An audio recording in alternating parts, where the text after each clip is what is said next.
Drowning doesn't look like it does in films. There's no shouting, no splashing, no waving arms for help. A drowning child is silent. They go under, quietly, and it can happen in seconds, even while you're right there watching.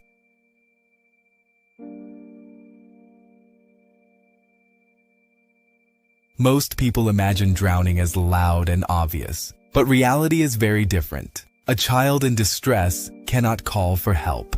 Their arms push down, trying to keep their head above water. From a distance, they may look calm. They may look like they are just floating. And that is what makes it so dangerous, because by the time you realize, it may already be too late. I want to share something real. I was once with a group of boys near a river. They were strong swimmers. The ball went into the water. One of them ran in without thinking. The water was shallow. He could stand. But the moment he stepped in, cold water shock hit instantly. He panicked, even though he could stand and walk out. I had to step in, and all it took to calm him was a steady voice. "You're okay, it's shallow, just the cold."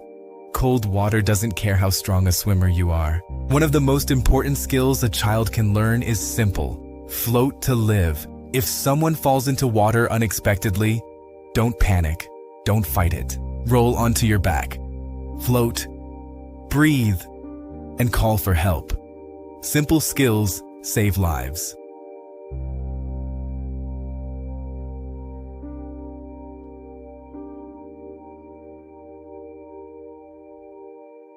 Water safety for families with kids covers everything you need to know. Swimming pools, bath time, open water, holidays, and emergency response. Written by a firefighter with over 20 years of frontline experience. Read it before your next trip to the pool or the beach. Link in the description. Stay safe.